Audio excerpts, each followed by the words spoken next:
ഓം ഭഗവതേ വാസുദേവായ. ഓം നമോ ഭഗവതേ വാസുദേവായ. ഓം നമോ ഭഗവതേ വാസുദേവായ. ഓം അജ്ഞാനതിമിരാന്ധസ്യ ജ്ഞാനാഞ്ജനശലാകയ ചക്ഷുരുന്മീലിതം യേന തസ്മൈ ശ്രീഗുരുവേ നമഃ. നമോം വിഷ്ണുപാദായ കൃഷ്ണപ്രേഷ്ഠായ ഭൂതലേ ശ്രീമതേ ഭക്തിവേദാന്ത സ്വാമിന്നിതി നാമിനെ. നമസ്തേ സാരസ്വതേ ദേവേ ഗൗരവാണി പ്രചാരിണേ നിർവിശേഷ ശൂന്യവാദി പാശ്ചാത്യദേശതാരിണേ. ജയ ശ്രീകൃഷ്ണ ചൈതന്യ പ്രഭു നിത്യാനന്ദ ശ്രീ അദ്വൈത ഗദാധർ ശ്രീവാസാദി ഗൗരഭക്തവൃന്ദ. ഹരേ കൃഷ്ണ കൃഷ്ണ കൃഷ്ണ ഹരേ ഹരേ. ഹരേ രാമ രാമ രാമ ഹരേ ഹരേ.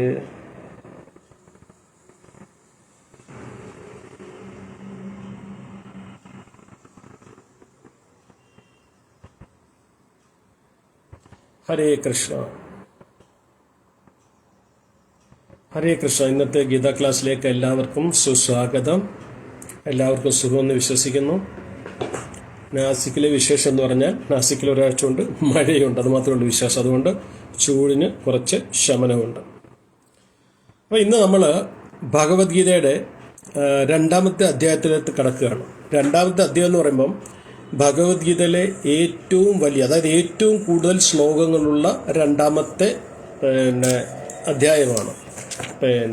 ഏറ്റവും കൂടുതൽ ശ്ലോകങ്ങളുള്ളത് 18-ാമത്തെ അധ്യായത്തിലാണ്. രണ്ടാമത്തേതാണ് രണ്ടാമത്തെ അധ്യായം. 18-ാമത്തെ അധ്യായത്തിൽ 78 ശ്ലോകങ്ങളും രണ്ടാമത്തെ അധ്യായത്തിൽ 72 ശ്ലോകങ്ങളുമാണ്. അപ്പം ഇനി നമ്മൾ ഭഗവത്ഗീത കുറച്ച് കൂടുതൽ ഇൻട്രസ്റ്റും കൂടുതൽ റിലവൻറ്റുമായിട്ട് നമുക്ക് ഇനിയും കാണാൻ കഴിയും. കുറച്ച് കൂടുതൽ ഇനി ഭഗവത്ഗീതയിൽ നമ്മൾ ഇനി അങ്ങോട്ട് കയറുന്നതോറും നമ്മുടെ ഇൻട്രസ്റ്റ് കൂടും. അതിനോടൊപ്പം തന്നെ കുറച്ച് കൂടി തത്വങ്ങൾ, ഫിലോസഫിക്കൽ കൂടും. അതുകൊണ്ട് തന്നെ ഇത് മനസ്സിലാക്കാൻ കുറച്ച് ബുദ്ധിമുട്ട് വരും. ഇനി അങ്ങോട്ട് പോകുന്ന 2-3 കാര്യങ്ങൾ മനസ്സിലാക്കേണ്ടത്, ഭഗവത്ഗീത പരിപൂർണമായിട്ട് ഇതുവരെ ആർക്കും മനസ്സിലാക്കാൻ കഴിയത്തുമില്ല. ഒരു ശ്ലോകം തന്നെ 50-ഉം 60-ഉം വ്യത്യസ്ത രീതിയിൽ വിവർത്തനം ചെയ്യാറുണ്ട് ഓരോ ആചാര്യന്മാരും, അവർക്ക് മനസ്സിൽ പ്രകടമാകുന്ന രീതിയിൽ. അതുകൊണ്ട് നമ്മൾ ഭയക്കേണ്ട കാര്യമില്ല. പക്ഷേ ശ്രദ്ധയോടും ഭക്തിയോടും നമ്മൾ ഭഗവത്ഗീത വായിക്കുകയും കേൾക്കുകയും കഴിഞ്ഞു കഴിഞ്ഞാൽ നമുക്ക് പതുക്കെ അത് ഉൾക്കൊള്ളാൻ കഴിയും, മനസ്സിലാക്കാൻ കഴിയും. ഇതെങ്ങനെയാണെന്ന് ചോദിച്ചു കഴിഞ്ഞാൽ പക്ഷെ ഭഗവത്ഗീത മനസ്സിലാക്കാതെ തന്നെ നമ്മൾ കേൾക്കുകയും വായിക്കുകയും ചെയ്യും. നമുക്കൊന്നും മനസ്സിലായില്ലെങ്കിൽ തന്നെയും അത് കേൾക്കുകയും വായിക്കുകയും ചെയ്യുമ്പോൾ തന്നെ അതിൻ്റെ പ്രയോജനം നമുക്ക് കിട്ടും. അതെങ്ങനെയാണെന്ന് ചോദിച്ചു കഴിഞ്ഞാൽ, സുഖമില്ലാത്ത കൊച്ചു കുട്ടികൾക്ക് നമ്മൾ മരുന്ന് കൊടുക്കുന്നത് എങ്ങനെയാണ്? എൻ്റെ കയ്യേലും പിടിച്ച് അച്ഛൻ കാലെ പിടിക്കും, അമ്മ കയ്യെ പിടിക്കും, പിന്നെ ആരെങ്കിലും വായിൽ ഒഴിച്ചു കൊടുക്കും. ആ കൊച്ചിന് അറിയത്തില്ല ഇതെന്താ ഒഴിക്കുന്നത്, അതെന്തിനു വേണ്ടിയാണെന്ന്. പക്ഷെ മരുന്നകത്ത് ചെന്ന് കഴിഞ്ഞാൽ അത് അതിൻ്റെ ജോലി ചെയ്തിരിക്കും. അതേപോലെ ഭഗവത്ഗീതയിലെ ശ്ലോകങ്ങളുടെ ഒരു അതീന്ദ്രിയ വൈബ്രേഷൻ നമ്മുടെ ഉള്ളിൽ ചെന്ന് കഴിയുമ്പോൾ ക്രമേണ നമ്മുടെ ഉള്ളിലെ മാലിന്യങ്ങൾ പോകുന്നതനുസരിച്ച് തന്നെ ഭഗവത്ഗീത നമ്മുടെ മുമ്പിൽ പ്രകടമാകും. അതുകൊണ്ട് തന്നെ മനസ്സിലായാലും ഇല്ലെങ്കിലും ശരി, ഇത് നിരന്തരം വായിക്കുകയും കേൾക്കുകയും വേണം. അപ്പം എപ്പോഴും നമ്മൾ ഓർക്കേണ്ട ഒരു കാര്യം എന്ന് പറഞ്ഞു കഴിഞ്ഞാൽ, നമ്മൾ ആധ്യാത്മിക ഗ്രന്ഥങ്ങൾ വായിക്കേണ്ടതും പഠിക്കേണ്ടതും ഇതിലെ ശ്ലോകങ്ങൾ കാണാതെ പഠിക്കേണ്ടതും അത് ആരുടെ മുമ്പിൽ നമ്മൾക്ക് ബുദ്ധിമാൻ ചമയാനോ, നമ്മൾ ആരുടെ മുമ്പിൽ എനിക്ക് ഇത്ര ശ്ലോകങ്ങൾ അറിയാം ഗമന്റ് കാണിക്കാനോ ആകരുത്. പലരും കൊണ്ട് ഭാഗവത്തിലെ ശ്ലോകങ്ങളും ഭഗവത്ഗീതയിലെ ശ്ലോകങ്ങളും നാരായണീയത്തിലെ ശ്ലോകങ്ങളൊക്കെ കാണാതെ പഠിച്ചിട്ട് ഞാൻ ഇത്രയും നല്ലോണം നാരായണീയം വായിക്കും, ഇത്രയും നല്ലോണം ഭാഗവത പാരായണം ചെയ്യും. പക്ഷേ അന്ധകരണത്തിൽ അതിന് എന്ത് ട്രാൻസ്ഫോർമേഷനാണ് വരുത്തുന്നുള്ളത് നോക്കി കഴിഞ്ഞാൽ ഒന്നുമില്ല. പിന്നെ അങ്ങനെ പഠിച്ചിട്ട് എന്താ പറയാനും?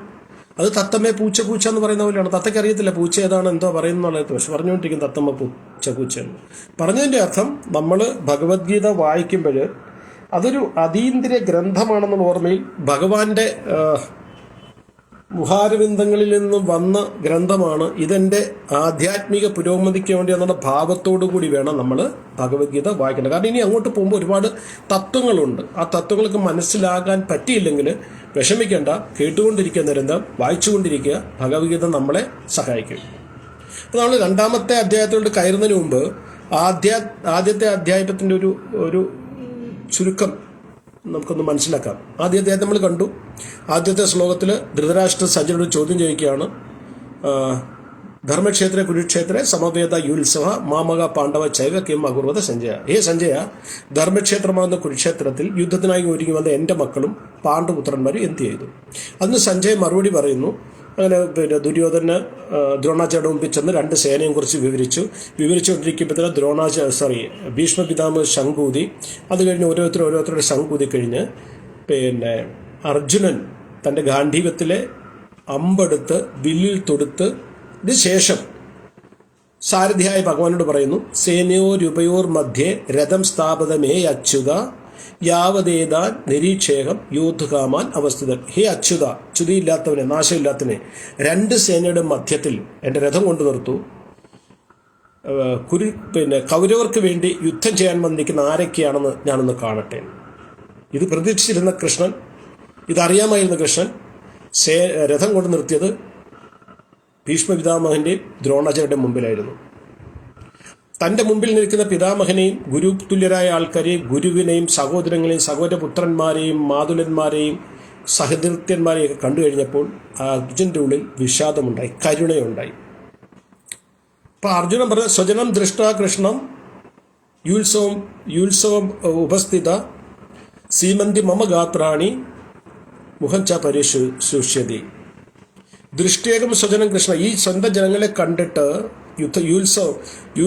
യുത്സ സമുപസ്ഥിത, അതായത് യുദ്ധം ചെയ്യാൻ വേണ്ടി ഇവിടെ വന്നിരിക്കുന്ന ഈ എൻ്റെ സ്വന്തം ജനങ്ങളെ കണ്ടിട്ട് സീമന്തി മമ ഗാത്രാണി, എൻ്റെ ഓരോ അവയവങ്ങളും തളരുന്നു. മുഖം ച പരുഷ, എൻ്റെ മുഖം ചുട്ടുപൊള്ളുന്നു. ഇനി എനിക്ക് യുദ്ധം ചെയ്യാൻ മേല, എനിക്ക് യുദ്ധം ചെയ്യേണ്ട, സ്വന്തം മിത്രങ്ങളെ കൊന്നുള്ള ഒരു രാജ്യം എനിക്ക് വേണ്ട. യുദ്ധം ചെയ്യാതിരിക്കാൻ അർജുനൻ മനോഹരമായ 8 കാര്യങ്ങളാണ് പറയുന്നത്. ഒന്ന്, ഈ യുദ്ധത്തിൽ മുതിർന്ന ആൾക്കാർ മരിച്ചു കഴിയുമ്പം കുലത്തിൽ ബാക്കിയുള്ളവർ, അതായത് ഇളം തലമുറയെക്കുറിച്ചാണ് അർജുനൻ പറയുന്നത്, അവർ അധർമ്മികളാകും. അവരെ നിയന്ത്രിക്കാൻ ആരും ഇല്ലാത്തൊരവസ്ഥയിൽ അവർ അധർമ്മികളാകും. കുലധർമ്മം, അതുകൊണ്ടുകൂടി കുലധർമ്മം ഏറെക്കാലമായിട്ട് പുലർത്തിക്കൊള്ളുന്നു. അതായത് പരമ്പരാഗതമായിട്ട് തലമുറകളായി വളർത്തിക്കൊണ്ടിരുന്ന കുലധർമ്മം നശിക്കും. കുലധർമ്മം നശിക്കുമ്പോഴോ കുലത്തിലുള്ള സ്ത്രീകൾ ദുഷിക്കും. കാര്യം അവിടെ കൺട്രോൾ ചെയ്യാൻ ആരുമില്ല. സ്ത്രീകൾ ദുഷിക്കുമ്പോഴോ ജാരസന്തതികളുണ്ടാകും, ആർക്കും വേണ്ടാത്ത കുട്ടികളുണ്ടാകും. അപ്പോൾ ഇങ്ങനെയുള്ള കുട്ടികളുണ്ടാകുമ്പോൾ അത് അവരുടെ ബാക്കിയുള്ളവർക്ക്, ഈ കുലം മുടിച്ചവർക്കും ബാക്കിയുള്ളവർക്കും ജീവിതം നരകതുല്യമായിരിക്കും. ഇന്ന് നമുക്കറിയാം, ഒരു വീട്ടിൽ ഒരു കുട്ടി പോലും ചീത്തയായിക്കഴിഞ്ഞാൽ വീട്ടിലുള്ളവർക്ക് സമാധാനം കിട്ടില്ല. അത് എന്തെങ്കിലും എന്താ പറയുന്നത്, ലഹരി പദാർത്ഥങ്ങൾക്ക് അടിമയാവുമോ അല്ലെങ്കിൽ അങ്ങനെയുള്ളതൊക്കെ ചെയ്ത് കഴിഞ്ഞാൽ ബാക്കിയുള്ളവർക്ക് ഒരു സുഖവും കിട്ടത്തില്ല. 5000 വർഷങ്ങൾക്ക് മുമ്പ് അർജുനൻ അത് പറഞ്ഞിരിക്കുന്നത്. അപ്പം ഇങ്ങനെയുള്ള കുടുംബത്തിൽ ഇങ്ങനെയുള്ള അധർമ്മികളായ കുട്ടികൾ വളരുമ്പോൾ കുടുംബത്തിലുള്ള പിതൃകൾക്ക് പിണ്ടോദകക്രിയ കിട്ടാതെ വരും. അങ്ങനെ പിണ്ടോദകക്രിയ കിട്ടാതെ വരുമ്പോൾ ബാക്കി അത് മാത്രമല്ല, പിന്നെ അർജുനൻ പറയുന്നുണ്ട്, സമൂഹത്തിൽ പിതൃകൾക്ക് ബുദ്ധിമുട്ടുണ്ടാകും. പിന്നെ സമൂഹത്തിൽ പുരോഗമന പ്രവർത്തനങ്ങളില്ലാതെ വരും. നല്ല തലമുറ ഇല്ലെങ്കിൽ എങ്ങനെയാണ് പുരോഗമന പ്രവർത്തനങ്ങൾ വരുന്നത്? അപ്പം അങ്ങനെ കുലധർമ്മം മുടിച്ച ആൾക്കാർക്ക് നരകമായിരിക്കുമെന്ന് ഞാൻ പരമ്പര വഴി ഗുരുക്കൾ വഴി അറിഞ്ഞിട്ടുണ്ട്. അതുകൊണ്ട് എനിക്ക് യുദ്ധം കഴിയില്ല എന്ന് പറഞ്ഞിട്ട് അർജുനൻ എൻ്റെ രഥത്തിൽ തളർന്നിരിക്കുന്നതായിട്ടാണ് സഞ്ജയൻ പറഞ്ഞിട്ടാണ് തീരുന്നത്. ഇനി രണ്ടാമത്തെ അധ്യായത്തിലോട്ട് കയറുമ്പം രണ്ടാമത്തെ അധ്യായത്തിൻ്റെ പേര് ഗീത വിഷയ സംഗ്രഹം എന്നാണ്. ആദ്യത്തിൻ്റെ എന്തായിരുന്നു? അർജുന വിഷാദ യോഗം. അർജുനൻ്റെ വിഷാദം, ആ വിഷാദത്തിൽ അർജുൻ ഭഗവാനെ ആയിട്ട് കണക്റ്റ് ആകുന്നത്, അതാണ് യോഗം. രണ്ടാമത്തേതിൻ്റെ പേര് ഗീത വിഷയ സംഗ്രഹം. അതായത് മൊത്തം ഗീതയുടെ വിഷയങ്ങളുടെ ഒരു സംഗ്രഹമാണ് രണ്ടാമത്തെ. ബാക്കി ഞാൻ കൊണ്ട് വരുമ്പോൾ കർമ്മയോഗം, ജ്ഞാനയോഗം, ഭക്തിയോഗം ഇങ്ങനെയൊക്കെ വരുന്നുണ്ട്. ഒരു സ്പെസിഫിക് ഒരു വിഷയത്തിനെ കുറിച്ചാണ് ഇനിയുള്ള അധ്യായങ്ങൾ ചർച്ച ചെയ്യുന്നതെങ്കിൽ രണ്ടാമത്തെ അധ്യായത്തിൽ എല്ലാം കൂടി ഇട്ടൊരു കലക്കാണ് ഭഗവാൻ അർജുനെ ഒന്ന് കൺഫ്യൂസ് ചെയ്യിക്കാൻ വേണ്ടിയിട്ട്. ഇപ്പം ഗീതയുടെ വിഷയം എന്തുവാണ്? ഗീത 5 കാര്യങ്ങളാണ് പറയുന്നത്. ഭാഗവതം 10 കാര്യങ്ങളാണ് പറയുന്നത്. അപ്പം ഗീത 5 വിഷയങ്ങളാണ് പറയുന്നത്. 5 വിഷയങ്ങളെക്കുറിച്ചാണ് മുഖ്യമായിട്ട്. ഒരുപാട് വിഷയങ്ങൾ പറയുന്നുണ്ടെങ്കിലും ഏറ്റവും വലിയ 5 സബ്ജക്റ്റ് എന്ന് പറഞ്ഞാൽ ഭഗവത്ഗീതയുടെ 1 പരമാത്മാവിനെക്കുറിച്ച്, ഭഗവാനെക്കുറിച്ച്, 2 ജീവാത്മാവിനെക്കുറിച്ച്, അതായത് നമ്മുടെ ജീവാത്മാവിനെക്കുറിച്ച്, 3 ഈ പ്രകൃതിയെക്കുറിച്ച്, 4 കാലം, 5 കർമ്മം. ഈ 5 കാര്യങ്ങളെ കൊണ്ട് ഈ 5 കാര്യങ്ങളുടെ കുറച്ചൊരു ഒരു സംഗ്രഹമാണ് 2-ാമത്തെ അധ്യായം. അതുകൊണ്ടാണ് പറഞ്ഞത് ഗീതാ വിഷയ സംഗ്രഹം എന്ന്. അത് ടച്ച് ചെയ്ത് പോകുന്നേ ഉള്ളൂ. അപ്പം ഞാൻ പറഞ്ഞതുപോലെ തന്നെ ആദ്യത്തെ അധ്യായം തീരുന്നത്, അതായത് 46-ാമത്തെ ശ്ലോകത്തിൽ സഞ്ജയൻ ധൃതരാഷ്ട്രരോട് പറയുന്നത് ഇപ്രകാരം പറഞ്ഞിട്ട്, എപ്രകാരം നമ്മളിപ്പോൾ പറഞ്ഞില്ലേ, കുലധർമ്മം മുടിയുന്നതും കുലത്തിൽ അധർമ്മം, ഇതെല്ലാം പറഞ്ഞിട്ട് അർജുനൻ തൻ്റെ ശസ്ത്രങ്ങളും അസ്ത്രങ്ങളും എല്ലാം താഴെ വെച്ചിട്ട് വിഷാദനായിട്ട് രഥത്തിൽ ഇരുന്നു എന്നാണ് പറയുന്നത്. തളർന്നിരുന്നു. ഇത് കേട്ടപ്പം ധൃതരാഷ്ട്ര ഉള്ളിൽ ഒരു ലഡ്ഡു പൊട്ടി. കാരണം അർജുനാണ് പാണ്ഡവസേനയുടെ എല്ലാം. അർജുനൻ ഇല്ലെങ്കിൽ പാണ്ഡവസേനയില്ല. അപ്പം അർജുനൻ തളർന്നിരുന്നു കഴിഞ്ഞാൽ തൻ്റെ മക്കളെ പെട്ടെന്ന് ജയിക്കില്ലെന്നുള്ളൊരു സന്തോഷത്തിൽ ഒരു സന്തോഷം ഉള്ളിൽ വന്നു. അങ്ങനെയാണ് തീരുന്നത്.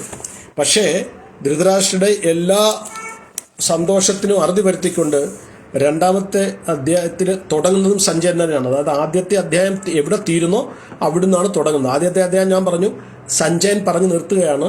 അവിടുന്ന് 2-ാമത്തെ അധ്യായത്തിൽ ആദ്യത്തെ ശ്ലോകവും പറയുന്നത് സഞ്ജയനാണ്. സഞ്ജയൻ എന്താ പറയുന്നത്? തം തഥാ കൃപയാവിഷ്ടം, സഞ്ജയ ഉവാച തം തഥാ കൃപയാവിഷ്ടം അശ്രുപൂർണാകുലേക്ഷണം വിഷീദന്തം ഇതം വാക്യം ഉവാച മധുസൂദനഃ. സഞ്ജയൻ പറഞ്ഞു. എന്താ പറഞ്ഞേ? അങ്ങനെ കരുണാദ്രനായി അശ്രുക്കൾ നിറഞ്ഞ കണ്ണുകളോട് നിൽക്കുന്നവനായ അർജുനെ കണ്ടിട്ട് മധുസൂദൻ ഇപ്രകാരം പറഞ്ഞു. ഇവിടെ ഭഗവാനെ മധുസൂദൻ എന്നാണ് വിളിക്കുന്നത്. ഇത് അതായത് സഞ്ജയൻ പറയുന്നത് ധൃതരാഷ്ട്ര മനസ്സിൽ കൂടുതൽ സന്തോഷിക്കൊന്നും വേണ്ട. കാരണം ഭഗവാൻ അർജുനെ മോട്ടിവേറ്റ് ചെയ്യാൻ പോവാണ്. സഞ്ജയൻ അറിയാം, ധൃതരാഷ്ട്രക്കും അറിയാം, കൃഷ്ണൻ എന്തെങ്കിലും വിചാരിച്ചാൽ അത് നടന്നിരിക്കും. കൃഷ്ണൻ ആർക്കെങ്കിലും ഉപദേശം കൊടുത്തു കഴിഞ്ഞാൽ ആ ഉപദേശം ഏറ്റിരിക്കും. ആ തളർന്നിരിക്കുന്ന അർജുനെ കൃഷ്ണൻ ഉപദേശം കൊടുക്കാൻ തോന്നിക്കഴിഞ്ഞു കഴിഞ്ഞാൽ ആ തളർച്ച മാറി ഊർജ്ജസ്വലതയോടെ എഴുന്നേറ്റ് യുദ്ധം ചെയ്യും അർജുൻ എന്നുള്ളത് സഞ്ജയൻ അറിയാം. അതുകൊണ്ടാണ് ഇവിടെ സഞ്ജയൻ പറഞ്ഞത്, 2-ാമത്തെ അധ്യായം തുടങ്ങുമ്പോൾ തന്നെ പറഞ്ഞത് ഭഗവാൻ മധുസൂദൻ എന്ന് ഭഗവാന്റെ പേര്, മധു എന്നുള്ളൊരു അസുരനെ വധിച്ചുള്ള മധുസൂദൻ എന്ന് പേര് വന്നത്. ഭഗവാനെ ഓരോരുത്തടത്തും ഓരോ പേരിലാണ് വിളിക്കുന്നത്. മധുസൂദൻ എന്ന് വിളിക്കുന്നുണ്ട്, അങ്ങനെ പല പേരിലും വിളിക്കുന്നുണ്ട്. അപ്പോൾ ഈ 2-ാമത്തെ ശ്ലോകത്തിൽ പറയുന്നത് ശ്രീ ഭഗവാൻ ഉവാച, ഭഗവാൻ പറയുകയാണ് കുതസ്ത്വാകസ്മലമിതം വിഷമേ സമുപസ്ഥിതം അനാര്യജുഷ്ടം അസ്വർഗ്യം അകീർത്തികരം അർജുന. കുതസ്ത്വ എവിടെ നിന്ന്? കശ്മലമിതം, അർജുന ഈ മാലിന്യങ്ങൾ എവിടെ നിന്ന് നിനക്ക് വന്നു? അനാര്യജുഷ്ടം എന്ന് പറഞ്ഞാൽ ജീവിതമൂല്യം അറിയാത്തവർക്ക്, വെറും വിഡ്ഢികൾക്കുണ്ടാകുന്ന ഈ അസ്വർഗ്യം എന്ന് പറഞ്ഞാൽ സ്വർഗ്ഗമില്ലെങ്കിൽ പിന്നെ എന്തോ നരകം, സ്വർഗത്തിൽ പോകാൻ പറ്റാത്ത, സ്വർഗം ലഭിക്കാത്ത, അകീർത്തികരമായ, കീർത്തി ലഭിക്കാത്ത ഈ മാലിന്യങ്ങൾ നിന്റെ ഹൃദയത്തിൽ എവിടെ വന്നു? ട്രാൻസ്ലേഷൻ പറയുന്നത് ശ്രീ ഭഗവാൻ പറഞ്ഞു. അതൊന്ന് ശ്രദ്ധിച്ചോണേ. ശ്രീ ഭഗവാൻ പറഞ്ഞു, പ്രിയപ്പെട്ട അർജുന, നിനക്ക് എവിടെ നിന്നാണ് ഈ മാലിന്യം വന്നുപെട്ടത്? ജീവിതത്തിന്റെ മൂല്യമെന്തെന്നറിയുന്ന ഒരാൾക്കും ഇതൊട്ടും യോജിച്ചതല്ല. ഉപരിലോകങ്ങളിലേക്കല്ല അകീർത്തിയിലേക്കാണ് നയിക്കുക. ഇങ്ങനെയുള്ള വിചാരങ്ങൾ, ചിന്തകൾ നിന്നെ അകീർത്തിയിലേക്ക് നയിക്കും. ഇവിടെ ഞാൻ പറഞ്ഞത് ശ്രീ ഭഗവാൻ ഉവാച എന്നാണ് പറഞ്ഞിരിക്കുന്നത്. വ്യാസഭഗവാൻ ശ്രീ ഭഗവാൻ. എന്താണ് ഭഗവാനും ശ്രീ ഭഗവാനും തമ്മിലുള്ള വ്യത്യാസം? 28 പ്രാവശ്യം ഭഗവത്ഗീതയിലെ 700 ശ്ലോകത്തിൽ 28 പ്രാവശ്യം വ്യാസഭഗവാൻ പറയുന്നുണ്ട് ശ്രീ ഭഗവാൻ ഉവാച. ഒറ്റയെടുത്ത് പോലും കൃഷ്ണൻ ഉവാച അല്ലെങ്കിൽ ശ്രീകൃഷ്ണൻ ഉവാച എന്ന് പറഞ്ഞിട്ടില്ല. അതിന് 2 കാരണങ്ങളാണ് പ്രമുഖമായിട്ടുള്ളത്. ഒന്ന്, ശ്രീകൃഷ്ണൻ ഉവാച, കൃഷ്ണൻ ഉവാച എന്ന് പറയുമ്പം കലിയുഗത്തിൽ പലരും അത് കൃഷ്ണൻ പറഞ്ഞതല്ലേ. ഇവിടെ കൃഷ്ണനാണ് ഭഗവാൻ എന്നുള്ളതിന് എന്താണ് തെളിവ്? അല്ലെ ഭഗവാൻ പറഞ്ഞതെന്നുള്ളതിന് എന്താണ് തെളിവ്? അതുകൊണ്ട് ശ്രീ ഭഗവാൻ എന്ന് പറഞ്ഞിരിക്കുന്നത്. ശ്രീ ഭഗവാൻ എന്ന് പറയുമ്പം കൃഷ്ണനാണ് പറയുന്നത് എല്ലാവർക്കും അറിയാം. ആ കൃഷ്ണൻ ഒരു സാധാരണ വ്യക്തിയല്ല, സാക്ഷാൽ ഭഗവാനാണെന്ന് നമ്മളോട് വ്യാസഭഗവാൻ പറയാൻ വേണ്ടിയാണ് ശ്രീ ഭഗവാൻ ഉവാച എന്ന് പറഞ്ഞത്. ഇവിടെ ഭഗവാൻ എന്ന് പറഞ്ഞു കഴിഞ്ഞാൽ അതിവിടെ പ്രൂഫ് ചെയ്യാണ്, വ്യാസഭഗവാൻ പ്രൂഫ് ചെയ്യാണ് സുപ്രീം ലോഡ്, പരമ പുരുഷൻ അല്ലെങ്കിൽ ഭഗവാൻ എന്ന് പറയുന്നത് ശ്രീ ഭഗവാൻ എന്ന് പറയുന്നത് കൃഷ്ണനാണെന്ന് പ്രൂഫ് ചെയ്യുകയാണ്. ഭഗവാൻ എന്ന് പറഞ്ഞു കഴിഞ്ഞാൽ ഇപ്പം നമുക്ക് പലർക്കും സംശയം തോന്നും, ഭഗവാൻ ആരാണ്, എത്ര ഭഗവാനുണ്ട്, അല്ലെങ്കിൽ വ്യാസഭഗവാൻ എന്ന് പറയാറുണ്ട്, നാരദ ഭഗവാൻ എന്ന് പറയാറുണ്ട്, എല്ലാവരെയും ഭഗവാൻ എന്ന് വിളിക്കുക ശിവൻ ഭഗവാനാണ്. അതുകൊണ്ടാണ് പലപ്പോഴും കളിയാക്കി പറയാനുള്ളത് ഹിന്ദുക്കൾക്ക് 33 കോടി ദൈവങ്ങളുണ്ട്, ഭഗവാനുണ്ട്. കാരണം അതിൻ്റെ അർത്ഥം അറിയാൻ വേണ്ടിയിട്ടാണ്. നമുക്ക് അതിൻ്റെ അർത്ഥം നോക്കാം. അതിൻ്റെ അർത്ഥം പറഞ്ഞിരിക്കുന്നത് വിഷ്ണു പുരാണത്തിലാണ്. പരാശരമുനി പറഞ്ഞിട്ടുണ്ടത് ഭാഗവത്തിൽ കോട്ട് ചെയ്തിട്ടുണ്ട്. ആ ശ്ലോകം ഞാൻ വായിക്കാം, എന്നിട്ട് നമുക്ക് അതിൻ്റെ അർത്ഥവും പറഞ്ഞുതരാം. ശ്രദ്ധിച്ചു കേൾക്കുക. ഐശ്വര്യസ്യ സമഗ്രസ്യ വീരസ്യ യശസ്സയ്യ ജ്ഞാന വൈരാഗ്യസ്യ ചൈവ സന്നാം ഇതി ഗാനം ഭഗേ. സിമ്പിളാണ്. ഐശ്വര്യസ്യ പരിപൂർണമായിട്ട് ഐശ്വര്യം, അവിടെ ഐശ്വര്യം പറഞ്ഞാൽ വെൽത്താണ്, ധനമാണ്. എന്തുകൊണ്ടാണ് കൃഷ്ണനാണ് ഏറ്റവും വലിയ ഐശ്വര്യ സമ്പൂർണ്ണ പറയുന്ന ആദ്യത്തെ കാരണം പറഞ്ഞാൽ ഐശ്വര്യത്തിൻ്റെ പ്രതീകമാണ് ലക്ഷ്മി ദേവി. ലക്ഷ്മി ദേവി ആരുടെ പാദസേവ ചെയ്യുന്നു? ആ ഭഗവാൻ ശ്രീകൃഷ്ണൻ. 2 ഈശ്വരനിഷത്തിലെ ആദ്യത്തെ ശ്ലോകത്തിലുണ്ട് ഈശാവാസ്യം ഇതം സർവം. ഈ പ്രപഞ്ചത്തെ, ഈ ലോകത്തിൽ കാണുന്ന ചരങ്ങളും അചരങ്ങളുമായിട്ടുള്ളത് എല്ലാം ഭഗവാന്റെയാണ്. ഇപ്പം നമ്മുടെ ഭൗതിക ലോകത്ത് നമ്മൾ നോക്കുമ്പോൾ സമ്പന്നരായ വ്യക്തികളെ നമുക്ക് കാണാൻ കഴിയും, പക്ഷെ സമ്പത്ത് ലിമിറ്റഡ് ഉണ്ട്. ഇവരുടെ 6000 കോടിയുണ്ട്, 10,000 കോടിയുണ്ട്, 50,000 1 ലക്ഷം കോടി, അതിനൊരു ലിമിറ്റേഷൻ ഉണ്ട്. പക്ഷെ കൃഷ്ണന്റെ സമ്പത്തിന് ലിമിറ്റില്ല. കാരണം എല്ലാ സമ്പത്തിന്റെ അധിപതിയായ ലക്ഷ്മി ദേവി ആരുടെ ചരണങ്ങളിൽ വസിക്കുന്നു, ആരുടെ പാദസേവ ചെയ്യുന്നു, ആ ഭഗവാനാണ്. അപ്പം ഐശ്വര്യസ്യ സമഗ്രസ്യ വീരസ്യ, വീരസ്യ എന്ന് പറഞ്ഞാൽ ബലമാണ് ഇവിടെ ഉദ്ദേശിക്കുന്നത്, സ്ട്രെങ്ത്, ഭഗവാന്റെ ബലം. 7 രാവും 7 പകലും ഇടത് കൈയുടെ ചൂണ്ടുവിരൽ ഗോവർദ്ധന പർവ്വതത്തിനെ ഉയർത്തി നിർത്തിയ ഭഗവാൻ. അപ്പം ആരെങ്കിലും ഇപ്പം കലിയുത്തി പറയുന്നുണ്ട് ഞാൻ ദൈവത്തിൻ്റെ അവതാരമാണ്, പലരും നമുക്ക് ഈ സോഷ്യൽ മീഡിയ ഒക്കെ കാണാം, എൻ്റെ മേത്ത് ദൈവം കയറി ഞാൻ ഭഗവാന്റെ അവതാരമാണെന്നൊക്കെ പറഞ്ഞാൽ ശരി, ഭഗവാൻ ഗോവർദ്ധന പർവ്വതം ഉയർത്തി 7 പകലും 7 രാത്രി നിങ്ങൾ 1 കിലോ അല്ലെങ്കിൽ ഒരു 5 കിലോ എടുത്തിട്ട് ഒരു 24 മണിക്കൂർ കൈ ഉയർത്തി നിർത്താൻ ഞാൻ നിങ്ങളെ ഭഗവാനെന്ന് സമ്മതിക്കാമെന്ന് പറയാം. ഭഗവാന്റെ ബലം അതിന് തുല്യമായിട്ട് ഒന്നുമില്ല. പിന്നെന്താ പറയുന്നത്? യശസ്, കീർത്തി. ഭഗവാന്റെ യശസ് എന്ന് പറഞ്ഞു കഴിഞ്ഞാൽ 3 ലോകങ്ങളിലും ഭഗവാന്റെ യശസ്സുണ്ട്. ഈ പ്രപഞ്ചം നിലനിൽക്കുന്നിടത്തോളം കാലം ഭഗവാന്റെ യശസ്സുണ്ട്. അതുകൊണ്ട് ഏറ്റവും യശസ്വി ഭഗവാനാണ്. ഇപ്പം നമ്മൾക്ക് തന്നെ നോക്കിക്കഴിഞ്ഞാൽ ഇന്ന് യശസ്വിയായിട്ടുള്ള ധാരാളം ആൾക്കാരുണ്ട്. പക്ഷേ മൺമറഞ്ഞ് പോയി കഴിഞ്ഞാൽ അവരെ ആരും ഓർക്കാറില്ല. ഒക്ടോബർ 2 എന്നൊരു ദിവസമില്ലായിരുന്നു നമ്മൾ മഹാത്മാഗാന്ധി ഒരിക്കലും ഓർക്കത്തില്ല. എന്തൊക്കെ ചെയ്താലും ശരി നമ്മൾ ഓർക്കില്ല. അതേപോലെ തന്നെ പല ആൾക്കാരും വന്നു പോയിട്ടുണ്ടെങ്കിലും ശരി, പരിപൂർണമായിട്ടും യശസ്വിയായിട്ടുള്ളത് ഭഗവാനാണ്. ജ്ഞാനവൈരാഗ്യസ്, ജ്ഞാനം, ശ്രീയ, അതിൻ്റെ ശ്രീയുണ്ട്, യശസ് കഴിഞ്ഞ് ശ്രീയ എന്ന് പറഞ്ഞാൽ സൗന്ദര്യം. കൃഷ്ണൻ എന്നുള്ള വാക്കിൻ്റെ അർത്ഥം തന്നെ സർവ ആകർഷണ ഇതി കൃഷ്ണ എന്നാണ്. എല്ലാവരെയും ആകർഷിക്കാൻ ആ പുഞ്ചിരിക്ക് കഴിയും. സകലരെ ആകർഷിക്കുന്നവൻ ആരാണോ അതാണ് കൃഷ്ണൻ. എല്ലാവരെയും ആകർഷിക്കാൻ കഴിയും. ഒരിക്കൽ ജർമ്മനിയിൽ വെച്ച് ശ്രീയിലെ പ്രഭുപാദം ഒരു ക്രിസ്തീയ പുരോഗതിനെ ആധ്യാത്മിക വിഷയം സംസാരിച്ചപ്പം ഞാൻ ഓരോന്ന് പറഞ്ഞ കൂട്ടത്തിൽ ശ്രീയിലെ പ്രഭുപാദ്, ആ പുരോഹിതൻ വളരെ വലിയ ബിഷപ്പിന് മേളിലൊക്കെയുള്ള പുരോഹിതനാണ്. അദ്ദേഹത്തിനോട് ചോദിച്ചു, നിങ്ങൾ വിശ്വസിക്കുന്ന ദൈവത്തിന് എല്ലാവരെയും ആകർഷിക്കാൻ കഴിയുമോ? കഴിയും. അദ്ദേഹത്തിന് സൗന്ദര്യമുണ്ട്, നിങ്ങൾ വിശ്വസിക്കുന്നുണ്ടോ? ഉണ്ട്. അദ്ദേഹത്തിനാണ് ഏറ്റവും കൂടുതൽ സ്വന്തം. ഈ 6 കാര്യങ്ങളും ചോദിച്ചിട്ട് ഇതെല്ലാം ഉണ്ടെന്ന് വിശ്വസിക്കുന്നുണ്ട്. അതാണ് കൃഷ്ണൻ, അതാണ് ദൈവം, പ്രഭുപാദ് പറഞ്ഞു. അപ്പോൾ ശ്രീ എന്ന് പറഞ്ഞാൽ ബ്യൂട്ടിയാണ്, ഇവിടെ സൗന്ദര്യമാണ്. സർവ ആകർഷണ ഇതി കൃഷ്ണ. അത് കഴിഞ്ഞ് ജ്ഞാനം. ഈ വേദങ്ങളും ഭഗവത്ഗീത എല്ലാം വന്നത് ആരിൽ നിന്നാണോ ആ ഭഗവാനെ ഏറ്റവും കൂടുതൽ അറിവുള്ളത്. വൈരാഗ്യസ്യ എന്ന് പറഞ്ഞാൽ ഇവിടെ വിരക്തിയാണ് പറയുന്നത്, വിരക്തി. നമുക്ക് 2 ഉദാഹരണം പറയാം. ഒന്ന്, ഭഗവാൻ വൃന്ദാവനത്തിലുള്ള സമയത്ത് ഗോപന്മാരും ഗോപിക്കന്മാരുമായിട്ട് ഇങ്ങനെ ഭഗവാന്റെ ലീലകളാടുന്ന സമയത്ത്, ആ സമയത്ത് അക്രൂർ വന്നിട്ട് പറയുന്നത് കംസൻ അങ്ങനെ ക്ഷണിച്ചിട്ടുണ്ടെന്ന് പറഞ്ഞ് പോകുന്നത്. ആ നിമിഷം തന്നെ പോവുകയാണ്. ആർക്കും ടാറ്റ വൈവൈയും പറയുന്നില്ല, പോവുകയാണ് ഭഗവാൻ. കാരണം യാതൊരുവിധ അറ്റാച്ച്മെൻറ്റും ഇല്ല ഭഗവാൻ, ആരോടുമില്ല. നമുക്കാണ് ഭഗവാനോട് അറ്റാച്ച്മെൻറ്റ്. അപ്പം ഇവിടെ നമ്മൾ വൃന്ദാവന ലീലയിൽ ഭഗവാനെ കാണുമ്പോൾ ഭഗവാൻ ഗോപന്മാരും ഗോപികമാരും യശോദമ്മയായിട്ടാണെങ്കിലും നന്ദഗോപനായിട്ടുള്ള അറ്റാച്ച് എന്ന് പറഞ്ഞാൽ തൻ്റെ ഭക്തരെ സന്തോഷിപ്പിക്കാൻ വേണ്ടി അവർക്ക് വേണ്ടി ഭഗവാൻ ഓരോന്നും ചെയ്യുന്നതാണ്. അതേപോലെ യാദവകുലത്തിൽ ഭഗവാന്റെ മക്കളെയും കൊച്ചുമക്കളെയാണ് യാദവന്മാരെ പരസ്പരം യുദ്ധം ചെയ്യിച്ച് കൊല്ലിക്കുന്നു ഭഗവാൻ, എന്നിട്ട് പോകുന്നത്. അപ്പോൾ ഭഗവാൻ യാതൊരുവിധ ആസക്തിയുള്ള വിരക്തി. ഈ 6 കാര്യങ്ങൾ, ഞാൻ പറഞ്ഞ 6 കാര്യങ്ങളൊക്കെയാണ് wealth, strength, fame, beauty, knowledge, വിരക്തി. ഇതാറും പരിപൂർണമായിട്ട് ഏതൊരു വ്യക്തിയിലുണ്ടോ ആ വ്യക്തിയിലുണ്ടെങ്കിൽ അത് ഭഗവാനാണ്, ആ വ്യക്തിയാണ് ഭഗവാൻ. അപ്പോൾ ചോദിക്കും ബാക്കിയുള്ളവരൊക്കെ നമ്മൾ ഭഗവാൻ വിളിക്കുന്ന, വ്യാസഭഗവാൻ വിളിക്കുന്ന, നാരദഭഗവാൻ വിളിക്കുന്നത് എന്താണെന്ന് ചോദിച്ചു കഴിഞ്ഞാൽ ഈ ഗുണങ്ങൾ ഏതെങ്കിലും ഒന്ന് കുറേ മാത്രമല്ല അവരുണ്ട്. ഉദാഹരണം വ്യാസഭഗവാൻ അറിവുണ്ട്.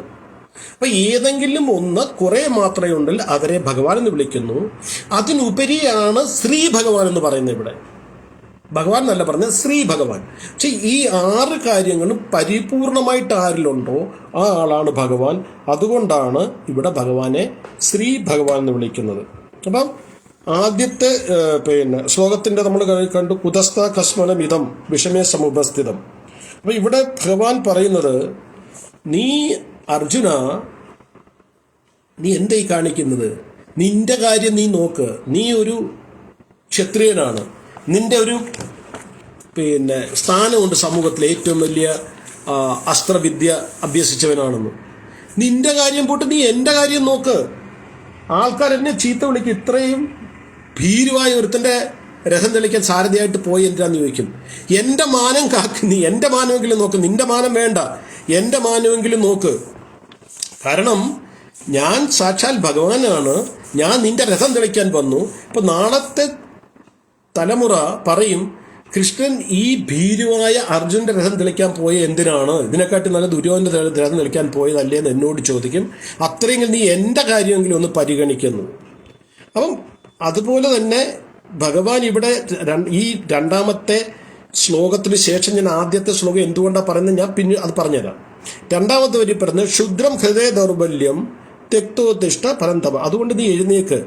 ഈ ശ്ലോകം ആരംഭിക്കുന്നത് ഭഗവാൻ പറയുന്നത്, അതായത് ആദ്യത്തെ ശ്ലോകത്തിൽ പറയുന്നത് ഭഗവാൻ ഒരു ക്ഷത്രിയന് ഉൾക്കൊള്ളാൻ കഴിയാത്ത വാക്കുകളാണ്, ഒരു ക്ഷത്രിയന് സഹിക്കാൻ കഴിയാത്തതാണ്.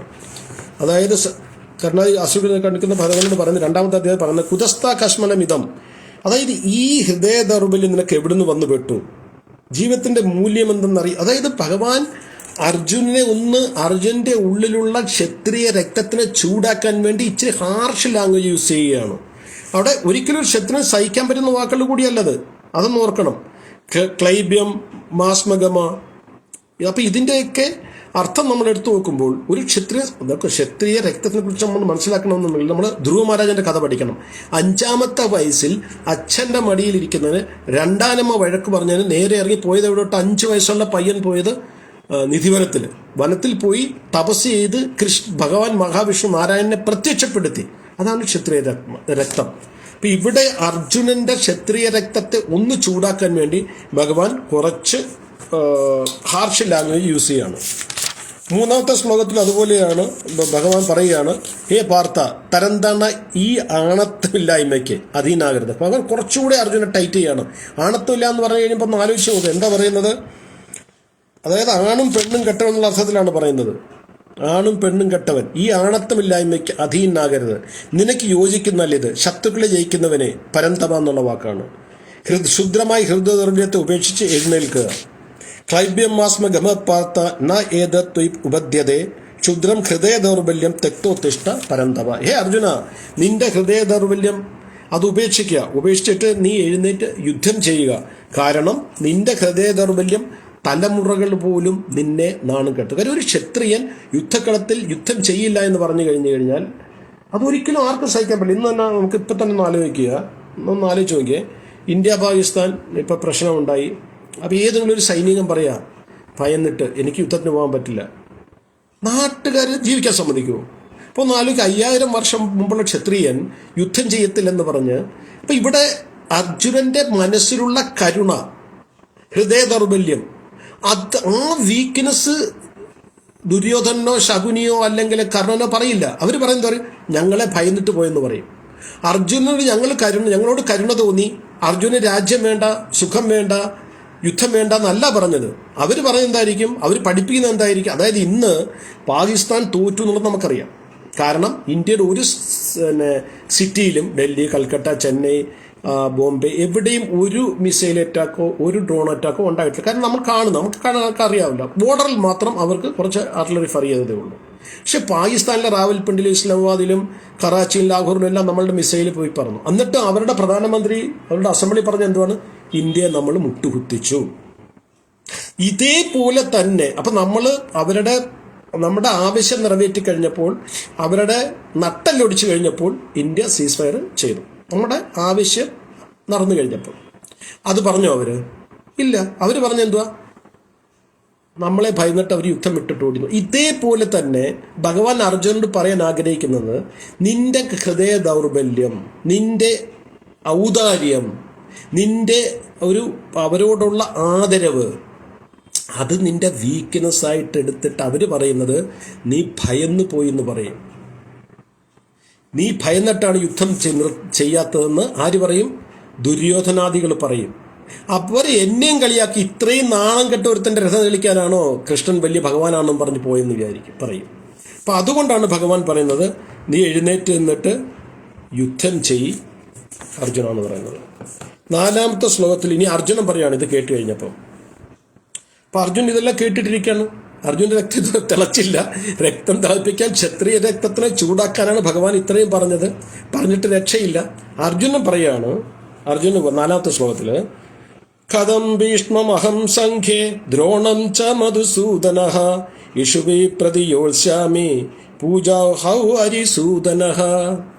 അരിസൂദനഃ, അരി എന്ന് പറഞ്ഞ ശത്രുക്കളെ ഇല്ലാതാക്കുന്നവനെയാണ്. അപ്പം 4ാമത്തെ ശ്ലോകത്തിൽ അർജുനന് ഒരു കാര്യം മനസ്സിലായി. ഞാൻ നേരത്തെ പറഞ്ഞ കാര്യങ്ങളെല്ലാം, അതായത് കുലധർമ്മം നശിക്കും, അധർമ്മം വളരും, ചെറുപ്പക്കാർ ദൂഷിച്ചു പോവും, സ്ത്രീകൾ ദൂഷിക്കും, ജാരശബ്ദങ്ങളുണ്ടാവും, ഉദക്രിയ ചെയ്യാൻ ആളുകളിൽ, ഈ പറഞ്ഞതെല്ലാം ശാസ്ത്രാടിസ്ഥാനമാണ്. അതിന് ബലം കൊടുക്കാൻ വേണ്ടിയാണ് അർജുനൻ ഒരു കാര്യം പറഞ്ഞത്. അതായത് ഞാൻ ഗുരുമുഖത്തു നിന്ന് കേട്ടിട്ടുണ്ട്. ഒരു അതോറിറ്റി വേണമല്ലോ. നമ്മൾ എന്തെങ്കിലും പറയുമ്പോൾ ചോദ്യത്തില്ലേ, എവിടെ കോട്ട് ചെയ്തിട്ടുണ്ട്, ഭാഗവത്തിൽ പറഞ്ഞിട്ടുണ്ടോ, ഗീതയിൽ പറഞ്ഞിട്ടുണ്ടോ, പുരാണത്തിൽ പറഞ്ഞിട്ടുണ്ടോ, ഇതൊക്കെ നമ്മൾ ചോദിക്കാറുണ്ട്. അതേപോലെ തന്നെ അർജുനൻ ഇത് പറയുമ്പോൾ ഒരു ചോദ്യം ചോദിക്കും, നീ ഇത് എവിടെ നിന്ന് കിട്ടി? അപ്പോൾ പറഞ്ഞ ഗുരു പരമ്പരയിൽ നിന്ന് കിട്ടിയെന്ന് പറയും. അത് പക്ഷെ ഭഗവാന്റെ അടുക്കൽ ഏശിയില്ല. ഭഗവാനല്ല അതിനെ ചവറ്റുകൊട്ടയിൽ മാലിന്യമായിട്ട് എടുത്തെറിഞ്ഞു. മാലിന്യമാണെന്ന് പറഞ്ഞിട്ട് ചവറ്റുകൊട്ടയിൽ കളഞ്ഞു ഭഗവാൻ. അതിനെ അക്സെപ്റ്റ് ചെയ്തില്ല ഭഗവാൻ. അപ്പം അർജുനന് മനസ്സിലായി അത് ഏറ്റില്ല. അപ്പം കുറച്ചുകൂടി ഏക്കുന്ന എന്തെങ്കിലും പറയാം. അതായത് ഭഗവാൻ അർജുനൻ്റെ ആ ഒരു കണ്ടൻഷനെ തള്ളിക്കഴിഞ്ഞപ്പം അർജുനൻ വിചാരിച്ചു അതിനേക്കാൾ കുറച്ചുകൂടെ സ്ട്രോങ് ആയിട്ടുള്ള എന്തോ പറയാം. അതാണ് ഈ ശ്ലോകത്തിൽ പറയുന്നത്. അർജുനൻ പറഞ്ഞത്, ശത്രുനാശകനായ അല്ലയോ മധുസൂദന, അരിസൂദന എന്ന് പറഞ്ഞേ, മധുസൂദന, പൂജാർഹരായ ഭീഷ്മരെയും, ആരെയാണോ ഞാൻ പൂജിക്കേണ്ടത്, ബഹുമാനിക്കേണ്ടത്, പൂജാർഹരായ ഭീഷ്മരെയും ദ്രോണയും പോലുള്ളവർക്കെതിരെ ഞാൻ എങ്ങനെ അസ്ത്രങ്ങൾ തിരിച്ചടിക്കും? അതായത് എന്നോട് യുദ്ധം ചെയ്യാൻ വരുമ്പം, ഇപ്പം ഞാൻ അങ്ങയുടെ വാക്ക് കേട്ടിട്ട് ഒരു പക്ഷേ കൗരവരുമായിട്ട് യുദ്ധം ചെയ്യുവാണെന്ന് ഇരിക്കട്ടെ, യുദ്ധം ചെയ്യൂ. ആ യുദ്ധത്തിൽ ഏതെങ്കിലും ഒരു സമയത്ത് ഭീഷ്മരോ ദ്രോണരോ എന്നെ അറ്റാക്ക് ചെയ്യുമ്പം, എൻ്റെ നേരെ ഞാൻ അസ്ത്രങ്ങൾ അയക്കുമ്പം, എങ്ങനെ അവർക്കെതിരെ അസ്ത്രങ്ങൾ അയക്കാൻ എനിക്ക് കഴിയും? കാരണം ഞാൻ ഭീഷ്മരുടെ കയ്യിൽ കിടന്നാണ് വളർന്നത്. അദ്ദേഹം ഉരുട്ടി തന്ന ചോറുണ്ടാണ് ഞാൻ വളർന്നത്. ദ്രോണരാണ് ഈ ഗാന്ധീവം പോലുള്ള അസ്ത്രങ്ങൾ എങ്ങനെയാണ് ഉപയോഗിക്കേണ്ടത്, ഇവയിൽ എങ്ങനെയാണ് പിടിക്കേണ്ടത്, അമ്പ എങ്ങനെയാണ് ചെയ്യേണ്ടത്, എന്നെ പഠിപ്പിച്ച ദ്രോണർ എൻ്റെ ഗുരുവിൻ്റെ മുകളിൽ എനിക്ക് എങ്ങനെ അസ്ത്രങ്ങൾ അയക്കാൻ കഴിയും? ഇവിടെ ഒരു വളരെ സ്ട്രോങ് കണ്ടന്റാണ് അർജുനൻ ഭഗവാനോട് പറയുന്നത്. അപ്പം ഭഗവാൻ ഇത് കേട്ട് കഴിഞ്ഞപ്പോൾ അർജുനൻ പറയുന്നത് കാര്യങ്ങൾ ന്യായമായ കാര്യങ്ങളായിരുന്നു നേരത്തെയും പറഞ്ഞ് ഇപ്പോഴും പറയുന്നത്. അപ്പോൾ അർജുനന് മനസ്സിലായി ഏൽക്കുന്നില്ല എന്നുള്ളത്. അതുകൊണ്ടാണ് ഇവിടെ കുറച്ചുകൂടി സ്ട്രോങ് ആയിട്ടുള്ള കാര്യങ്ങൾ പറയുന്നത്. അപ്പോൾ ഇവിടെ ഭഗവാന് ഭേദിക്കാൻ പറ്റാത്തൊരു തർക്കം വെക്കാൻ വേണ്ടി ട്രൈ ചെയ്യണം അർജുനൻ. അത് നടക്കത്തില്ലെന്നുള്ളത് നമുക്ക് പിന്നെ അറിയാം. അപ്പം അങ്ങനെയുള്ള ചിന്തയിൽ നിന്നാണ് ഈ ശ്ലോകം വന്നത്. അതായത് ഭഗവാന് ഭേദിക്കാൻ പറ്റിയ തർക്കങ്ങളായിരുന്നു നേരത്തെ പറഞ്ഞ 8 കാര്യങ്ങൾ. ആ ആദ്യത്തെ അധ്യായത്തിൽ പറഞ്ഞു നിർത്തിയത് 8 കാര്യങ്ങൾ ഭഗവാന് ഭേദിക്കാൻ പറ്റാത്തതാണെന്ന് അർജുനൻ വിചാരിച്ചെങ്കിലും ഭഗവാൻ അതിന് 2 കാര്യങ്ങളുണ്ട്. ഒന്ന് പറഞ്ഞ എന്തുവാണ്? ഹൃദയ ദൗർബല്യം. 2 ഹൃദയ മാലിന്യം. ഇതുകൊണ്ട് പറഞ്ഞിട്ട് അതിനെ അങ്ങ് റിജക്റ്റ് ചെയ്തു. അപ്പം അതിനെക്കൂടി സ്ട്രോങ് ആയിട്ടുള്ള ഒരെണ്ണമാണ് ഭഗവാൻ. അങ്ങനെയാണ് അർജുനൻ വിചാരിക്കുന്നത്, പറയുന്നത്. അപ്പം അർജുനൻ ചോദിക്കുന്നത്, ഹേ മധുസൂദന, ഞാൻ എങ്ങനെയാണ്, ആരാണോ എന്നെ ഊട്ടി വളർത്തിയത്, ആരാണോ എന്നെ അസ്ത്രം പ്രയോഗിക്കാൻ പഠിപ്പിച്ചത്, അവർക്ക് നേരെ ഞാൻ എങ്ങനെ യുദ്ധം ചെയ്യും കൃഷ്ണ? അപ്പോൾ ശാസ്ത്രത്തിൽ പറയുന്നത്, ഗുരുജനങ്ങളോടാണെങ്കിലും ശരി, ഗുരു തുല്യരോടാണെങ്കിലും ശരി, യുദ്ധം പോട്ടെ, വാഗ്യുദ്ധം പോലും പാടില്ല എന്നാണ്. വാഗ്യുദ്ധം എന്ന് പറഞ്ഞാൽ തർക്കം. ഗുരു പറയുന്നത് തെറ്റാണെങ്കിൽ പോലും അതിനെ അക്സെപ്റ്റ് ചെയ്യേണ്ട ഉത്തരവാദിത്വം. ശാസ്ത്രത്തിന് വിരുദ്ധമാണെങ്കിൽ നമുക്ക് തർക്കിക്കാം. അത് പിന്നെ രാമാനുജാചാര്യരുടെ ഒരു ഉദാഹരണമുണ്ട്. അത് പിന്നെ എപ്പോഴെങ്കിലും സമയം കെട്ടി പറയാം. മറ്റേ ഗുരുവിനെ തള്ളി പറഞ്ഞിട്ട് ഇറങ്ങിപ്പോകുന്ന കാര്യം ഭഗവാന്റെ കണ്ണിനെ വർണ്ണിച്ചപ്പം, അദ്ദേഹം തെറ്റായിട്ട് വർണ്ണിച്ചപ്പം രാമാനുജർക്ക് സഹിച്ചില്ല, അങ്ങനെ പറഞ്ഞു. ഒരു ശ്ലോകം ഉണ്ടായിട്ട്. അപ്പം ഇവിടെ അർജുനൻ പറയുന്നത്, ഗുരു ജനങ്ങളെ മാത്രമല്ല, ഗുരു തുല്യവരായവരെ പോലും നിഷ്കരണം തള്ളിപ്പറയാൻ പാടില്ല. അപ്പം അർജുൻ ഓർക്കുകയാണ് ഭീഷ്മർ എങ്ങനെയാണ് തന്നെ കളിപ്പിച്ചത്, വളർത്തിയത്, ഉരുട്ടിത്തന്നത്, ഇതൊക്കെ അർജുൻ ഓർക്കുകയാണ്. പിന്നെ വെറും ബാലനായിട്ടിരിക്കുമ്പോൾ ദ്രോണാചാര്യൻ എങ്ങനെയാണ് കൈകൾ പിടിച്ചിട്ട് അമ്പ് ചെയ്യാനൊക്കെ പഠിപ്പിച്ച് ഓർക്കുകയാണ്. അപ്പം ഇവിടെ അർജുനൻ ഈ ശ്ലോകത്തിലൂടെ നമ്മളെ പഠിപ്പിക്കുന്നത് അത് തന്നെയാണ്. അതായത് നമ്മളിലുള്ള ഒരുപാട് കുറവുകളിൽ ഏറ്റവും പ്രധാനപ്പെട്ട ഒരു കുറവാണ് നമ്മൾ കൃതജ്ഞരല്ല.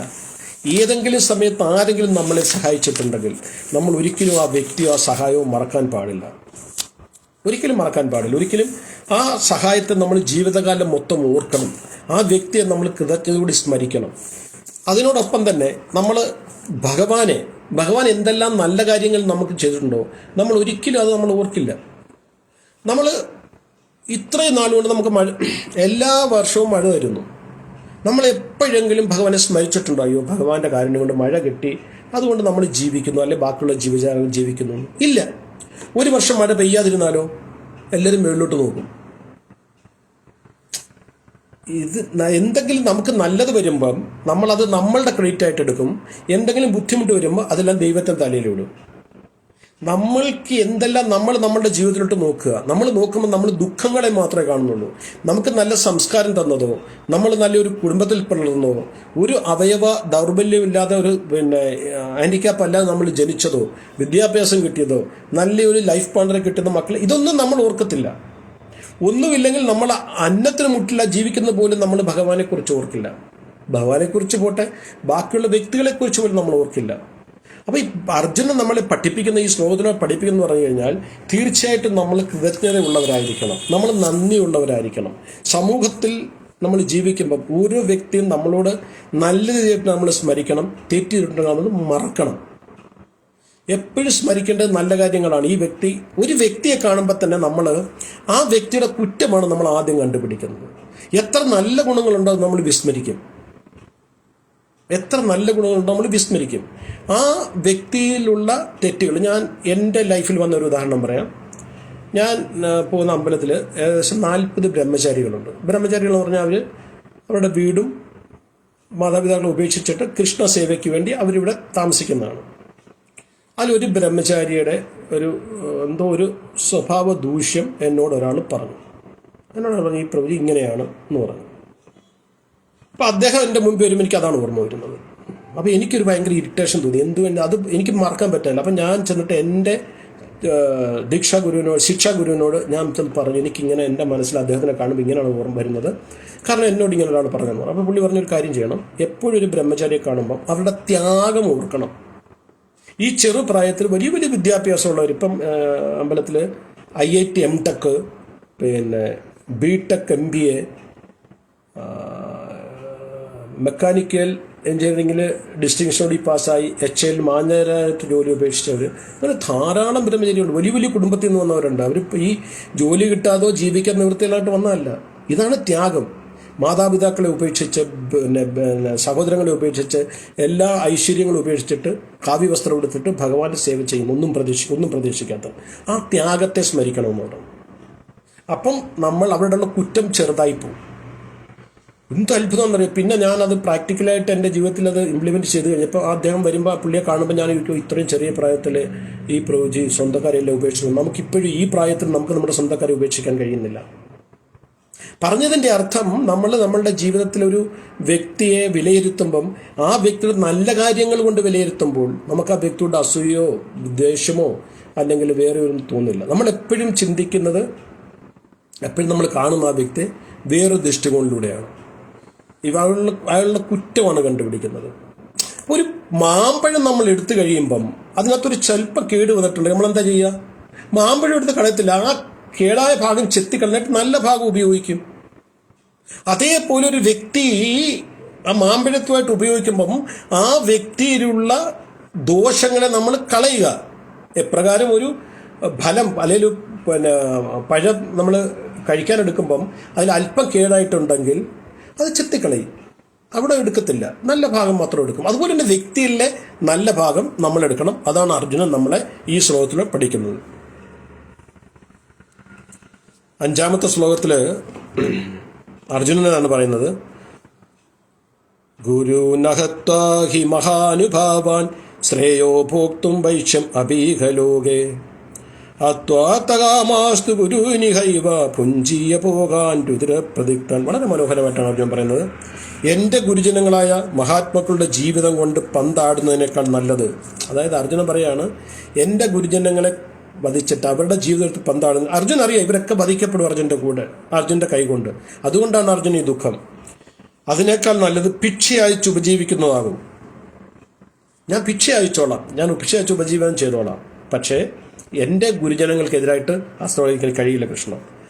ലൗകിക നേട്ടങ്ങൾ ആഗ്രഹിക്കുന്നവരെങ്കിലും ഗുരുജനങ്ങളായ അവർ വധിക്കപ്പെടുകയാണെങ്കിൽ നാം ആസ്വദിക്കുന്ന സുഖങ്ങളെല്ലാം രക്തമംഗലമായിരിക്കും. അത്ര മനോഹരമായിട്ടാണ് പറയുന്നത്. അതായത് അവർ ലൗകിക നേട്ടങ്ങൾ ആഗ്രഹിക്കുന്നുണ്ടായിരിക്കാം, എങ്കിലും ഗുരുജനങ്ങളായ അവർ വധിക്കപ്പെടുകയാണെങ്കിൽ നാം ആസ്വദിക്കുന്ന സുഖങ്ങളല്ല, അതായത് അവരെ വധിച്ചതിന് ശേഷം കിട്ടുന്ന സുഖങ്ങൾ, രാജകീയ സുഖങ്ങൾ രക്തം പുരണ്ടതായിരിക്കും. ഇത് വളരെ മനോഹരമായിട്ടുള്ള ശ്ലോകമാണ്. ഇതിനെക്കുറിച്ച് കൂടുതൽ നമുക്ക് ചർച്ച ചെയ്യണം അടുത്ത ക്ലാസ്സിൽ. അർജുനൻ പറയുന്നത് അന്യൻ്റെ മുതൽ ആഗ്രഹിക്കാൻ പാടില്ല. ഇത് ഇവിടെ അർജുനൻ ആഗ്രഹിക്കുന്നത് അന്യൻ്റെ എല്ലാം സ്വന്തമാണ്, എങ്കിൽ കൂടി സ്വന്തം ഗുരുജനങ്ങളെ വധിച്ചിട്ട്, സ്വന്തം ബന്ധുമിത്രാദികളെ വധിച്ചിട്ട് അവരുടെ രക്തം പുരണ്ട ഐശ്വര്യങ്ങൾ അനുഭവിക്കുന്നതിൽ എന്ത് ഫലം കൃഷ്ണനാണ് ചോദിക്കുന്നത്. ഇതൊക്കെ കേൾക്കുമ്പം നമുക്ക് തോന്നും അർജുനൻ പറയുന്നതല്ല. അതുകൊണ്ട് തന്നെ പലരും ചോദിക്കുന്നത് കൃഷ്ണൻ എന്തിനാണ് കുരുക്ഷേത്ര യുദ്ധം നടത്തിയത്. ഇതിന് മറുപടി പറയുമ്പോൾ കൃഷ്ണൻ എണ്ണി എണ്ണി എണ്ണി എണ്ണി പറയുന്നുണ്ട്. ഒരൊറ്റ കാരണം ഞാൻ പറയാം. അതായത് ഒന്ന് ആലോചിച്ച് നോക്കുക, ദുര്യോധനെ വധിച്ചു. പലരും പറയാനുണ്ടോ ദുര്യോധനെ വധിച്ചതും കർണനെ വധിച്ചതും ഒക്കെ തെറ്റായ രീതിയിലായിരുന്നു. പക്ഷേ അത് കൃഷ്ണന്റെ അനുകമ്പയാണ് അവരോടുള്ളത്. ദുര്യോധനോടായാലും ദുശാസനോടായാലും കർണനോടുള്ള കൃഷ്ണന്റെ അനുകമ്പയാണ്. എന്തനുകമ്പയാണ് കൃഷ്ണൻ കാണിച്ചത്? കാരണം ഇവരൊക്കെ ചെയ്ത മഹാപാപങ്ങൾ, 5 മഹാപാപങ്ങളെക്കുറിച്ച് ഞാൻ ഇതിനെ പറഞ്ഞിരുന്നു തോന്നുന്നു. അതെ, പറഞ്ഞിരുന്നു. ആദ്യത്തെ അധ്യായത്തിൽ 5 മഹാപാപങ്ങളെക്കുറിച്ച് പറഞ്ഞു. ഈ 5 മഹാപാപങ്ങളും ചെയ്തതും കൂട്ടി നിന്നതും ഈ ദുര്യോധനാദികളും കർണനുമാണ്. അതുകൊണ്ട് തന്നെ അവർ ജീവിച്ച് മരിച്ചിരുന്നെങ്കിൽ, അവർ കുറേ നാളും കൂടി ജീവിച്ചിരുന്നെങ്കിൽ ഇവർ 100% വീണ്ടും പാപകൃത്യങ്ങൾ ചെയ്തതിന് ആദ്യം ചെയ്ത പാപങ്ങൾ തന്നെ അവർക്ക് നരകത്തിലേക്കുള്ള ഫ്രീ എൻട്രിയാണ്, ഫ്രീ ടിക്കറ്റാണ്.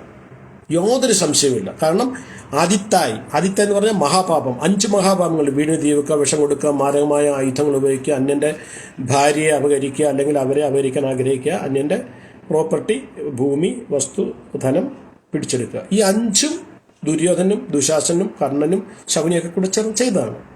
5ഉം. ഈ 5ഉം ചെയ്തത് കൊണ്ട് തന്നെ അവർക്ക് നരകത്തിലുള്ള ടിക്കറ്റ് കൺഫേംഡ് ആണ്. ഒരെണ്ണം ചെയ്താൽ കൺഫേംഡ് ആണ്. അപ്പോൾ 5ഉം ചെയ്തുള്ള കാരണം പറയേണ്ടിയില്ലല്ലോ. വീണ്ടും അവർ ജീവിച്ചിരിക്കുമ്പോൾ അവരെന്ത് ചെയ്യും? ഇത് തന്നെ അവർക്ക് എന്തെങ്കിലുമൊക്കെയാണ് ചെയ്യുന്നത്. ഭഗവാന്റെ കൺമുന്നിൽ വെച്ച് കുരുക്ഷേത്ര യുദ്ധത്തിൽ മരിച്ചത് കൊണ്ട് ഭഗവാൻ തന്നെ പറയുന്നുണ്ട്, നമുക്ക് കാണാം, അവർക്കെല്ലാം സ്വർഗം കിട്ടി. യാതൊരുവിധ ചെലവുമില്ലാതെ, യാതൊരുവിധ പ്രയത്നങ്ങളുമില്ലാതെ ആ കുരുക്ഷേത്രത്തിൽ മരിച്ചവർക്കെല്ലാം സ്വർഗം കിട്ടി. സ്വർഗത്തിൽ പോകാൻ വേണ്ടി കോടിക്കണക്കിന് സമ്പത്തുകൾ ചെലവഴിച്ചിട്ട് ആൾക്കാർ യജ്ഞങ്ങൾ ചെയ്യാറുണ്ട്. വളരെ വളരെ ധർമാധികാരികൾ പുണ്യം ആർജിക്കാൻ വേണ്ടി ധർമ്മങ്ങൾ ചെയ്യാറുണ്ട്. കോടിക്കണക്കിന് രൂപ ചെലവാക്കിയിട്ട് ജീവിതകാലം മുഴുവനും. ഇവിടെ ഒരു ചെലവുമില്ലാതെ മൊത്തം ജീവിതത്തിൽ പാപമംഗലമായ ജീവിതം പുലർത്തിയിട്ട് പോലും, പാപങ്ങളുടെ ഒരു കൂമ്പാരത്തിന്റെ മുകളിൽ ഇരുന്നു കൊണ്ട് ആ തട്ടഹസിച്ചിട്ട് പോലും ഇവർക്കൊക്കെ സ്വർഗം കിട്ടിയെങ്കിൽ ഇത് കൃഷ്ണന്റെ കരുണയല്ലാതെ പിന്നെന്താണ്? അതുകൊണ്ട് തന്നെയാണ് ഭാഗവതം അല്ലെങ്കിൽ ഭഗവത്ഗീതയൊക്കെ മനസ്സിലാക്കുമ്പോൾ നമ്മൾ ഗുരുമുഖത്തു നിന്ന് കേട്ട് മനസ്സിലാക്കണം. ഇല്ലേ നമ്മൾ കൺഫ്യൂസ് ആയിപ്പോവും. എന്തുകൊണ്ട് രഥത്തിൽ നിന്ന് ഇറങ്ങിയ കർണനെ വധി, ഇതൊക്കെയാ ചോദ്യം. കർണൻ ആയുധമില്ലായിരുന്ന കർണനെ വധിച്ചു എന്തുകൊണ്ട്? ദുര്യോധനൻ തുടക്കടിച്ച് കൊല്ലാൻ പറഞ്ഞു എന്തുകൊണ്ട്? മറിഞ്ഞിരുന്നുകൊണ്ട് ബാലിയെ രാമൻ അമ്പ ചെയ്ത് എന്തുകൊണ്ട്? ഇതിൻ്റെയൊക്കെ പുറകിൽ തത്വപരമായ കാരണങ്ങൾ. ഒരു കാര്യം നമ്മൾ മനസ്സിലാക്കണം, പരംപുരുഷോത്തമൻ ഭഗവാൻ എന്ത് ചെയ്യുന്നു അത് ധർമ്മമായിരിക്കും, അതൊരിക്കലും അധർമ്മമാകില്ല. പക്ഷെ ആ ധർമ്മം എന്തെന്ന് കാണാനുള്ള മനസ്സിലാക്കുന്ന അറിവ് നമുക്കില്ലാത്തത് കൊണ്ട് നമ്മളതിനെ അധർമ്മമായിട്ട് കാണുന്നത്. അത് മനസ്സിലാക്കണമെങ്കിൽ നമ്മൾ ഭാഗവതമായാലും ഭഗവത്ഗീതയായാലും രാമായണം എന്തായാലും ശരി ഗുരുമുഖത്തൊന്ന് കണ്ടു, ഗുരു പരമ്പരയിൽ നിന്ന് അറിവിൽ കേട്ടാൽ മാത്രമേ നമുക്ക് അതിൻ്റെ തത്വങ്ങൾ മനസ്സിലാക്കി അത് ഉൾക്കൊള്ളാൻ കഴിയൂ. അപ്പോൾ നമുക്ക് ഇന്നിവിടെ നിർത്താം. രണ്ടാമത്തെ അധ്യായം കണ്ടിന്യൂ ചെയ്യാം അടുത്ത ആഴ്ച. അതുവരെ എല്ലാവർക്കും ഹരേ കൃഷ്ണ ഹരേ കൃഷ്ണ കൃഷ്ണ കൃഷ്ണ ഹരേ ഹരേ, ഹരേ രാമ രാമ രാമ ഹരേ ഹരേ.